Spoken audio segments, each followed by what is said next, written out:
waxa dhacday wiil kale isbaranay laakiin aniga tiis waxay lahayd taa kale ka isbaranay waxay lahayd reality kadib waxa dhacday inuu markiiba guuri soo bandhigo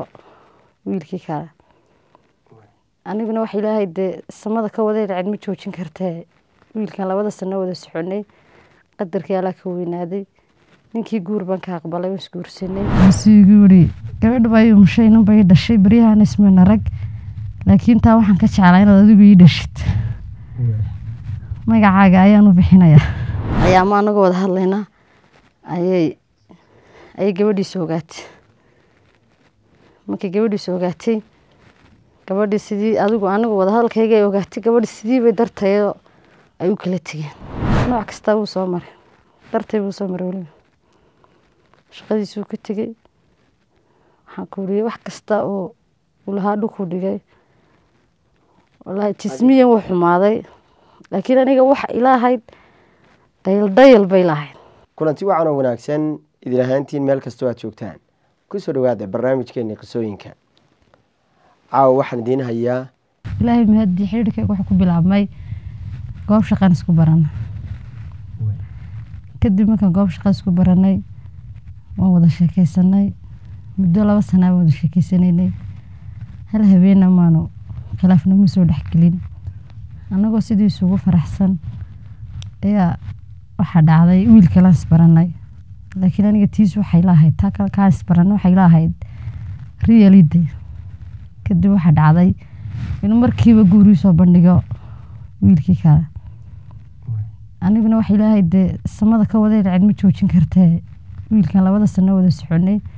qadarkii ala ka weynaaday ninkii guur baan ka aqbalay isguursanay kadib waxa dhacday markaan isguursanay waan guri galay wiilkii markuu ogaaday la guursaday wadadu iska qaado maalmo habeen buu la kulmay wixii guur suuqa ku wada kulanay waxaan ku weydiiyay xamdee masaasaad ku tashatay mayati ala timi baan ku wari kadib wixii guur hadii aad 10 sano 10 carruur soo dhashid kii ku sugaabaan anagu kadib waxa dhacday sidii baan ku kala tagnay ninkii sidii baan isku qabnay ninkiina nin xun buu igu noqday imuudanayn jirin waxaan ku leeyahay daadu sidii gabadh loo qabay loo dhaqmi jirin wuu ximeyn jiray dhowr carruur waan u dhalay saahaatee waxay sidii u soo socotaba ninkii xumaantiisii u soo socotaba waan kala tagnay aanu kala maqnayn adigu 2 sano ku dhawaad ayaa wiilkii aan hore u wada socon jirnay wanaagiisana in badan wallahi halkan kuma soo koobi kara horta wanaagiisa jacaylku iga qabay laakiin jacaylka dhabta ma baabiya wuxuu dareesiyay marka calaashan idoo kale uu soo wici jiray wuxuu soo baridin jiray uu la soo xiriiri jiray marka suuqas meelahaas ka hor imaadno si fiican bii baridin jiray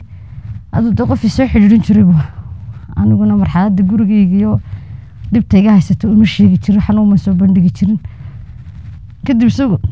in badan buu sugay markuu in badan sugay iska guursaday guurkiisa maan ogin markaas deetana markii adigu wuxuu ogaadaan maalmaha kamid suuqa iskaga hornimay isagoo ay gabadhiisa umushay masiiguuri gabadh bay umshayna bay dhashay bariyahan isma rag laakiin taa waxaan ka jeclaa inaad adigu ii dhashid magacaaga ayaan u bixinayaa deetana adigu hayay baan ku wariyo sidii waxay haataba ayaa ma anagu wada hadlaynaa ayay gabadhii soo gaatay markii gabadhii soo gaatay gabadhii sidii adigu anagu wada hadalkayga ay ogaatay gabadhii sidii bay darteeyo ay u kala tageen aniga darteedu gabadhii soo furay anigu dartiisaga lama fur laakiin ninkii igu xumaaday in badanna uu xumaantiisa igu waday inuu danayn jirin waxaan ku leeyahay daadu si gabadhnimo xaasayga lama dhaqmi jirinba saate markii dambe waxa dhacday inuu ifuro gurigeyga dhex taagan baabay furayba meelba furitaanka xataa meelba ma soo marin ana gurigeyga dhex joogay furay kadib anoo sanad furan baan inankii wada kulanay marka inankii wada kulanay wuxuu igu yiri waan wada hadalnay astaghfir ma wada kulmo wada hadalay marka wada hadalay waxaan ku ninkii waan kala tagnay ninkii maanta kala tegnay beenta iska daa walaahi waan kala tagnay adigu waan wada hadlaynay wallaahi ilaahay mahad ka gaadhe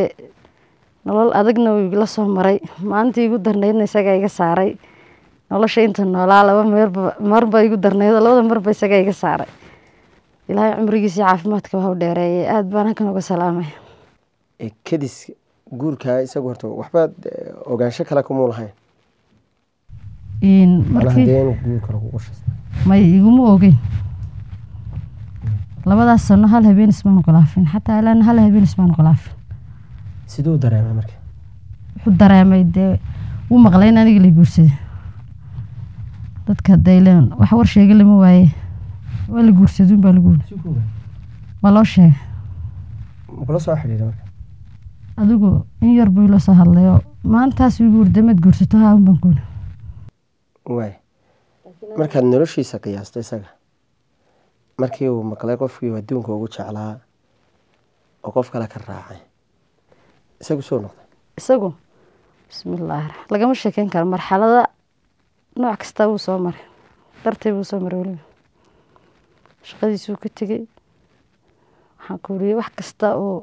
uu lahaa dhulkuu dhigay wallaahi jismiyan wuu xumaaday laakiin aniga waxa ilaahayd dayal bay lahayd anigu isaga waan jeclaa sidii aan maalinkan isbaranay u jeclaa baan walaalaan u jecla waan is jeclayn laakiin